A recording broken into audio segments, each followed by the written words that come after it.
Some devastating news from the world of sports. Kobe Bryant is one of 9 people who was killed in a helicopter crash in Calabasas Hills yesterday. But I just wanted to take some time to go through some of the details of it, because when it happened, there was a lot of uncertainty. They've cleared up some stuff and some is still out there to be sorted through. But as the New York Times reports, Kobe Bryant, who made the leap directly from high school to a glittering 20-year career with the Los Angeles Lakers that established him as one of basketball's all-time greats, was among 9 people killed in a helicopter crash on Sunday north of LA. He was 41. The crash killed Gianna Bryant, 13, the second oldest of Kobe Bryant's 4 daughters, with his wife Vanessa. She was not on board. Vanessa was not. They were traveling from the family's base in Orange County, California to Thousand Oaks, 30 miles northwest of Los Angeles. Budding star herself, Gianna, was scheduled to play an afternoon game with her travel team, coached by her father at Kobe Bryant's Mamba Sports Academy. Also, since then, they've released the identities of the 9 people on board who lost their lives. And we'll show you a photo as I take you through the ones who perished in the incident. John Altobelli was the longest tenured baseball coach in the history of Orange Coast College, entering his 28th season. His wife Carrie and daughter Alyssa were on the helicopter when it crashed, according to the brother of the Altobelli's brother. Christina Mauser was an assistant coach on the team. Sarah Chester and her daughter Peyton were on the copter when it crashed. Friends and family say Peyton attended St. Margaret's Episcopal School in San Juan Capistrano. So it was just, I mean, one of those things that you heard develop. I remember in the morning, I just heard that there was a helicopter crash in Calabasas, and I was like, that was terrible. And then my mom texted me like, this happened. And then I opened it and it was nuts. I mean, what was your guys' reaction to the story? Like it's a nightmare. Like, this is not real. Like, this is obviously fake news, anything you don't want to hear.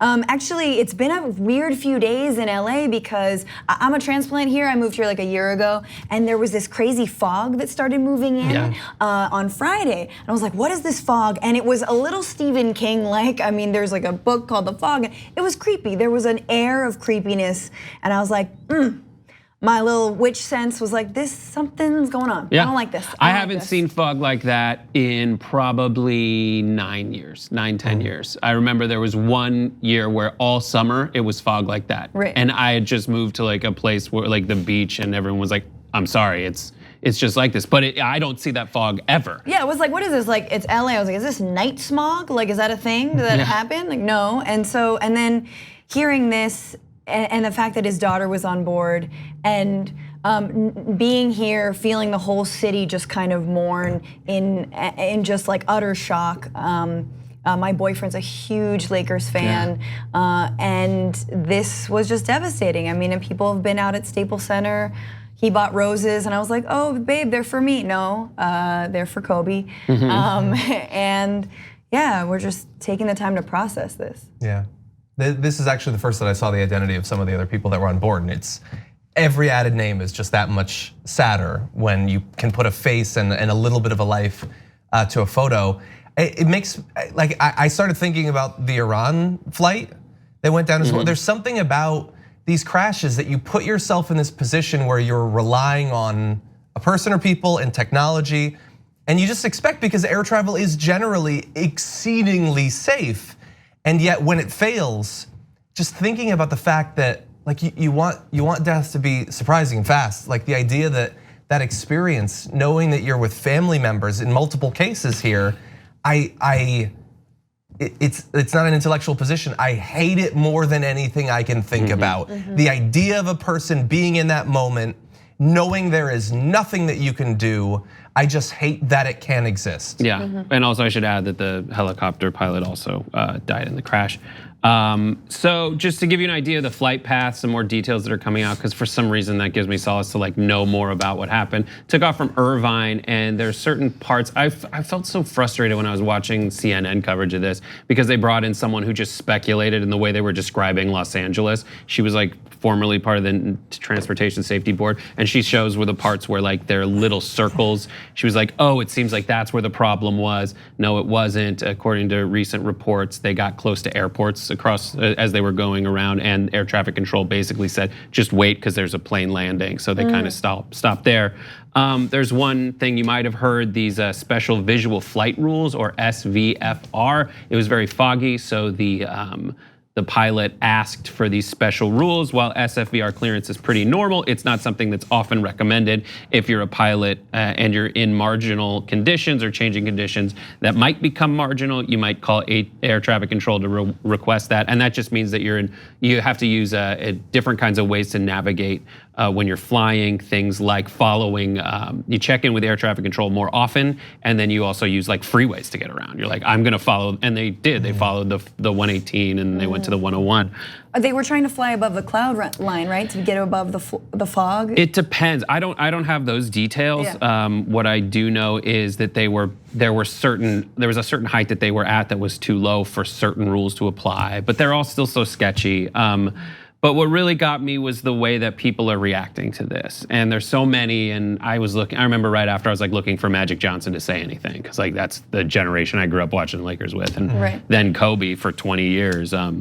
But I was like, oh my God, your mind goes to some pretty weird places about who's with him and everything. But Shaq was one that got me, oh my God. Shaq said, there's no words to express the pain I'm going through with this tragedy of losing my niece, Gigi, and my brother, Kobe. I love you and you'll be missed. My condolences out there and then he went to the Bryant family and the families of the other passengers on board. I'm sick right now. And just going through like that 20-year stretch of this relationship that was so up and down. And Kobe specifically, like for me, Kobe was the one who, he played with Shaq, and for Shaq he was effortless. It just looked effortless, not just being dominant on the court, but like off court. Like Shaq could be in a ridiculous movie like Kazam, and it would be like, it's funny. He's just like Shazam, and you could hang out. He was the guy you wanted to hang out with, and Kobe also always had to try so hard, and it was his work ethic. There was someone was telling a story of like Shaq came back from the summer, or when they were off season, and he was like fat. And Kobe was like, what have you been doing? You need to work. But Kobe, it was the dedication, and it's rough, man. It's so rough. And then the other thing that wrecked me, like I had cried. I did have some 2 shots of like scotch and bourbon that were like Oban, so I called it Coban. And then Black Maple, which was Black Mamba. But this farting killed me. Teams took turns holding the ball for 24 seconds. Or 8 seconds in the backcourt to honor the 24 and the jerseys that Bryant wore. And that's like such a dude way to to pay tribute. And it was rough, man. It's a rough day in LA sports. It's just so unexpected. Yeah, and watching them wait there for 24 seconds, I saw that. That was so powerful. And everyone cried. I mean, I thought it was just one team, but it was every team throughout the league, every game throughout the league, seeing those tears and knowing just what he meant to everybody. And also I think it was extra difficult because it was just a couple years after his retirement, right? Yeah. So we're not talking about someone who's 41 years old. We're not talking about someone who's 60. We're not talking about someone who's 70. And I think to have such a big name, such a legacy, such a legend die in this way is not fair. I don't think it feels fair to a lot of people that this was way too sudden. And especially with, I think apparently, I don't know much about basketball, but a lot of former players have a tough time figuring out what they're gonna do when they're retired. Yeah. Like, what's their new life goal gonna be? And it seemed like Kobe was actually incredibly zoned in or honed in on what he wanted to do, and that was helping young folks, especially young women, join and become basketball players. Yeah, he just done an interview where he was like, they're like, because LeBron has sons, like his son who's doing really well in sports right now, and they were like, don't you want a son? He's like, I don't need one, I got daughters. And they're great. Yeah. Maybe this is gonna sound crazy or stupid, I don't know, but like there's something about when something like this happens, when it's an accident like this, a medical thing, when someone huge, rich, powerful, famous dies in this way, to some extent, you almost feel like, but aren't they being protected in some fashion? Like, aren't they protected from the unfortunate, tragic realities of life in some way? And it's just so surprising that something like that can happen to, like when someone has a heart attack, you just expect, wait, but don't they have like the best possible doctors? It's almost like for me, it's like an aspirational thing. I want to get there so that I can be protected from life, but nobody is. That even someone with all of the resources, knows everyone, like widely beloved, things can just happen. Yeah. I think, and like I do feel uncomfortable. I know a lot of people will feel uncomfortable in a situation like this to focus so much on an individual or even two of the individuals when 9 people died and they all mattered equally.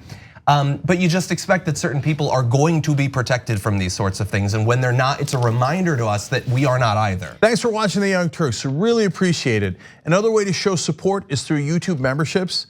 You'll get to interact with us more. There's live chat emojis, badges.